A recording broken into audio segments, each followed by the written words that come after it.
You're watching Explosive Exclusive. I'm Padmaja Joshi. A heavy gun battle is underway in Jammu and Kashmir's Kokernag as security forces have circled the two terrorists of the Lashkar-e-Toiba who carried out an ambush on an army party yesterday, leading to 3 casualties.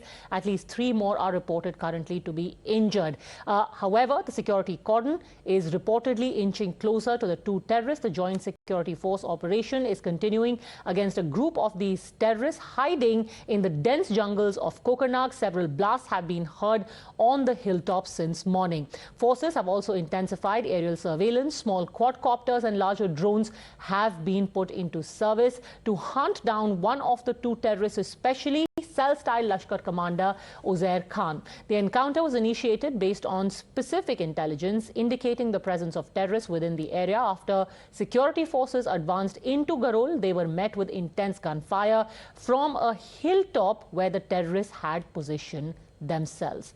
3 security personnel lost their lives during this encounter. Those who laid down their lives in the line of duty are Colonel Manpreet Singh, Major Ashish Dhonak and Deputy Superintendent of Police of Jammu and Kashmir, Humayun. Bhat. The commanding officer of the 19 Rashtriya Rifles, Colonel Manpreet Singh, is a second-generation army officer and was awarded the Sena Medal in 2021. He is survived by his wife and 2 children, a 6-year-old son and a 2-year-old daughter. 24 hours since the operation rattles in the South Kashmir's Kokernag, acting on a specific tip of the security force, laid down a cordon search operation yesterday in the dense forest of the Gadul, that's in the Kokernag in the Anantnag. Following that, a massive search party went there, and following which the J&K police and the army had to bear the casualty of top officers. And in the morning, with the first light, this operation has once again begun. Now, these searches were going on since the afternoon, but as of now, there has been the intermittent fighting that's being reported from the dense forest and that particular place where this operation has been mounted. In fact, the sources are saying that 2 to 3 militants are believed to be trapped there as a contact has been re-established there.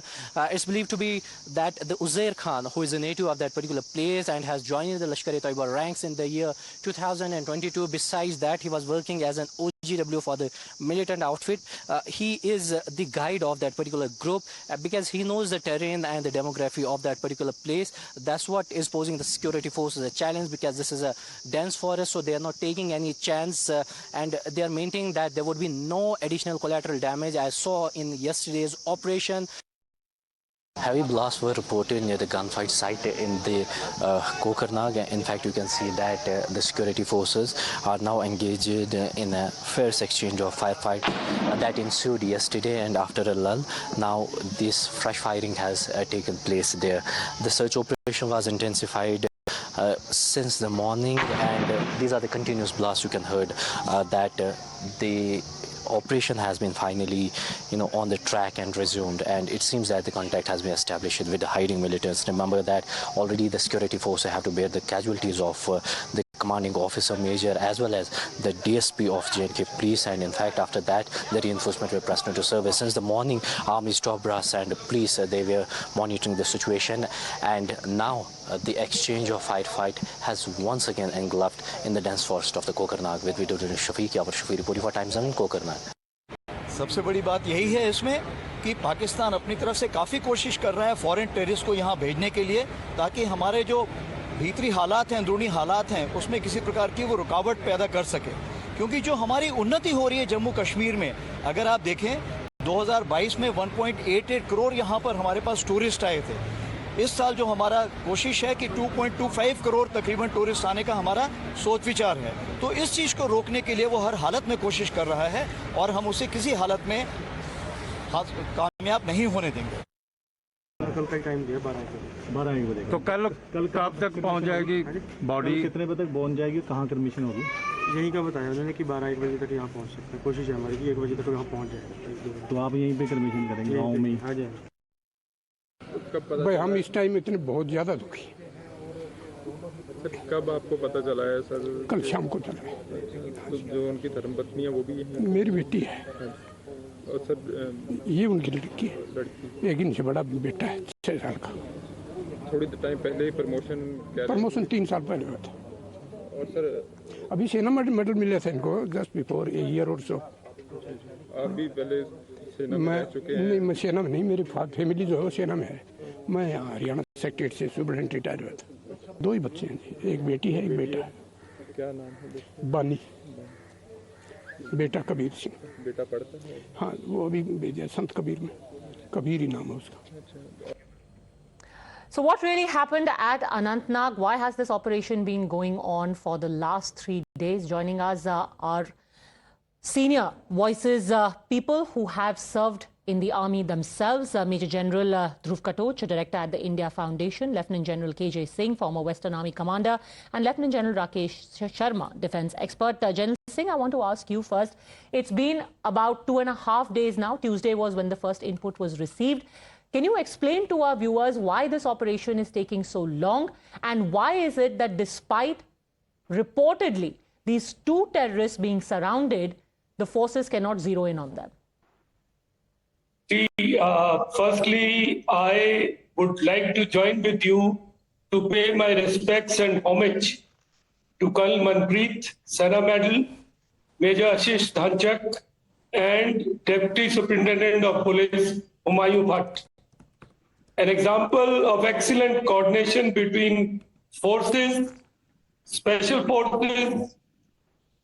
19 Rashtriya Rifle is one of the best battalions which is there in Anantnag. They are the people who eliminated Burhan Bani. So it's a battalion with proven credentials, and J&K police joining in with them. So, and this, we've heard that Colonel is 2nd generation. The Deputy SP is also 2nd generation. His father is an IG, who's a retired IG from J&K police. So all in all, great soldiers who were together. See, in such terrain where you have forests and you have bad visibility, operations do take time. And we have to not put pressure on forces to finish it and buy casualties. As it is, in initial rush of trying to get to the hideout, either the intelligence was flawed or intelligence had changed. That after the hideout was pointed out to them, people had moved away somewhere. So those things will get analyzed later. It's not the time to analyze those. But firstly, I once again highlight a positive aspect that Colonel was leading from the front. A great soldierly quality which highlights the ethos of our armed forces. And here, when I was in the army, a lot of reporters used to ask me, like Pathankot operations took 4 days. Operations in Armia took 3 days. We used to consciously halt the operations at night. In bad visibility, there is no point because the terrorist has unfair advantage over you. So you establish a cordon, don't allow him to get away, break contact, and then tackle him when the visibility is okay. So please don't go by a running clock method, go by a stop clock method. That moment there is a contact, you press the stop clock. You take the count. And once again, when the contact breaks, then pause. And these operations are not done in the rush to prove a point to somebody that this is not playing fastest finger first. You have to take charge of the terrain, get to a position of advantage, and take it from me. Surely and certainly, with the kind of resources deployed there, all these so-called people, Uzair Khan or whatever they are, they'll be sent to their destinations. It will take time, but surely it will happen. So through your channel, I'd like to reassure the viewers, please don't put pressure on forces and time the operations. Wait. 100%, sir. There isn't even a shadow of a doubt in anyone's mind that eventually these 2 men or whoever more is there present in the forest with them is going to meet their maker sooner rather than later. General Katoch, of late, the recruitment of terrorists in the valley had come down substantially. In fact, in some of the districts which used to be the hub of recruitment, it had become almost zero. Do you think that now foreign terrorists are being sent in as a result? Does this seem like the work of foreign terrorists? Thank you, Padmaja. It is possible that there will be foreign terrorists mixed with the local terrorists. The guide most certainly is a local because these groups, they don't have that sort of intelligence as far as terrain is concerned. Having said that, I think the previous speaker very categorically brought out that peace is returning to J&K, and this hurts the Pakistani establishment. So they will do everything in their power to disrupt that peace. Now, there will be infiltration. While it has reduced, to assume that there will be zero infiltration, I think that may not be a correct assessment. But it has certainly gone down, and over a period of time, it can be eliminated totally. One more point I want to bring out is the factor of intelligence. I do not think there was any intelligence failure here. This operation was launched on proper intelligence. We have a very experienced battalion, a very experienced CO, a very experienced company commander and police officer. My condolences to the families that we have lost 3 of our brave hearts, which generally I personally consider to be a very, very high price to pay. Now, having said that, I think what would have happened was this operation was led by the company commander. Please understand, this is just my assessment. When they reached the place, I think he would have called up the CO and the police officer. So at some point of time, these 3 got exposed. And that is where we brought the casualties. But as far as the intelligence, the operation, the methodology is concerned, things happen in war. The best of units, it happens to them. So to the soldiers who were KIA, my respects and regards to the families. They have done their nation proud. And I'm certain, as are all my other panelists, that we will win this battle sooner. General Katoch, there is a lot of chatter also happening about how there was some double cross. The local guide may have misled the company commander. Actually, I have my doubts about that. Because in my own operations there, I never believed, and this is a very long time ago, I never believed in local intelligence. We had the intelligence, we went there, but I always had a presumption that the enemy is trying to ambush me. Now, the colonel is a very, very senior officer, very experienced. He is an award winner, and so is the company commander. They would never have made that mistake. I have full faith in their ability. But again, things happen. And that is my personal assessment. Yeah, and the postmortem of what really happened, none of us can actually comment on that sitting here. What do you make of the fact, General Sharma, that we had the last 2 attacks that took place were in Poonch and Rajouri, and now it's happened in Anantnag, a shifting of geography, if you will. What do you make of this? Padmaja, firstly, I salute the Martyrs, and I would like to offer my condolences to the bereaved family. I am talking to you from Jammu and Kashmir, Jammu. So I have the pulse of the people here, and if I may say to some extent through my known people of the troops also. This incident, what has happened, has brought out 2 main things here. Firstly, what we have been saying, that the officers in the army lead from the front, notwithstanding the fact that the commanding officer also got martyred. Second thing is that the DSP also was there. This proves that what is the level of coordination between the army and the J&K police. That is why we have been achieving all this success.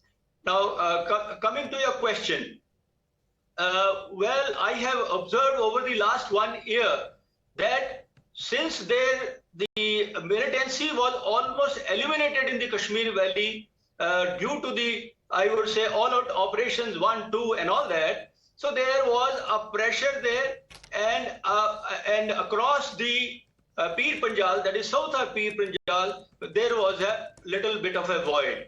So the arc of militancy, as this is a dynamic kind of a grid, the arc of militancy, Pakistan knows it very well, and this is how they have been guiding their handlers here, that they shifted from across the Pir Panjal to the softer areas of Poonch, Rajouri, Gul Gulabgarh, Kishtwar, etc. That is why those Dangri and those kind of incidents which took place even in Udhampur and all that. So when the pressure is there in Kashmir region, they overflow from there, come to this area, rest, refit, probably hit some soft targets here, and then again go back. So need of the hour is to have a very, very new security strategy for Jammu and Kashmir. We cannot be, having compartmentalized kind of a security strategy, Kashmir domain and the Jammu domain. Now, Pir Panjal itself, like if you see Kishtwar is connected to Anantnag, Kokernag, same kind of militants we find here, and they cross over that side. And similarly, from Rajouri side, they go on to Shopian and all those areas. So therefore, we will have to firstly increase the surveillance over these areas, and we are using, I would say that we are now also using the drones, UAVs, etc. Intelligence also will have to be, if need be, we should not lose our lives, even if we have to pay crores of rupees. Let's buy the intelligence. Everybody has got the price. So second part that we will have to do. And the third most important part is, what I have been observing here is that there is no actual coordination of the security. Security is a strategic domain. It is not something of a law and order or policing job. And J&K is the strategic state with Pakistan on one side and China on the other side. So we need a full-time security advisor to the governor or the lieutenant governor or chief minister for that matter, who is focused on this, and he can coordinate. And better would be somebody from the armed forces or the army who has got a rich experience here, as well as working there in the center with the ministries, etc., who can continuously watch over this. Okay. And so this is the need of the hour. We have to have a kind of a new security strategy. And we will also have to, lastly, I would like to add on to what General K.J. Singh said. He is very right. We cannot lay down any timelines for execution of the operation. This is a very, very dynamic kind of, the counterinsurgency operation. Yes, sir. That isn't the effort at all. It's only to try and understand what are the challenges at hand for the security forces which are there on the ground right now. In fact, I'm sorry to interrupt you. There's more news coming in. Another attack has just been averted. An IED destroyed on the Handwara-Baramulla highway. Let's get more details from Yavar, who is joining us now. Apparently, a suspicious bag was found lying on the Handwara-Baramulla highway. Sohail is live with us. Yes, Sohail, over to you. Give us the details. Well, in fact, this IED was detected by the security forces along the Baramulla-Kupwara highway, in fact, in Kralagund area of Handwara. In fact, traffic was suspended on this particular highway, and with the help of security agencies, the bomb disposal squad successfully destroyed this IED, and so a major tragedy was, in fact, averted. A major terror attack was averted. Last time we have also seen similar IED being planted on this particular highway, that's Srinagar Kupwara highway, which is the important highway given the fact that it connects major areas of line of control with the Srinagar and in fact with the rest of the country. So here in Kralagund area of Handwara, this IED was planted along the highway. That's Baramulla Kupwara highway. Security forces detected it. Bomb disposal squad was called in, and they successfully destroyed this. Okay, thanks very much, Sohail, for the details. General Singh, do you think this is a coincidence? Many people thought it would be impossible to carry out the G20 summit without a flaw. There were several meetings that took place in Kashmir and Srinagar as well. Everything went off without a hitch, and suddenly you have this happening. General K.J. Singh. There are a lot of factors. Winters are going to come. There is pressure on them because narrative in Kashmir is changing now drastically in favor of the fact that peace is going to get restored. Tourism is in, G20 meeting took place, host of positive factors. Amarnath Yatra went with the incident free. So G20, obviously we did take extra measures And the people who were tasked to do it, they obviously probably were told to do it during G20. And they couldn't orchestrate at that time because they always want to time it with something to distract attention away. So that has not happened. But what has been found in this IED, only because you have the scanner on, such IEDs are located by our road opening parties who sanitize these areas, and they all diffuse them. And this is part of our routine and standard operating procedures. So I can only tell you this much, that the situation is well under control. An incident has taken place. Unfortunately, senior leadership in terms of CO has got martyred. But besides that, there is nothing to get so concerned or get such into such a hyper mode. Trust our forces. They have responses in place, and these people will be taken care of. Take it from me. And before winter comes, I'm sure we will enhance our surveillance, because there will be a pressure on these people to do something before winter. Well, spare a thought for Pakistan. The whole world right now is looking at India. They've been left pretty much sidelined and beggared. They're making use of the one thing that they have successfully exported down the decades, and that is terror. This is what they are doing. This is what they do best. Unfortunately for them, though, you have the Indian Army and the Jammu and Kashmir Police. Thanks very much, all gentlemen, for joining me. Our thoughts and prayers, as always, with the families of the 3 soldiers. Thanks for watching.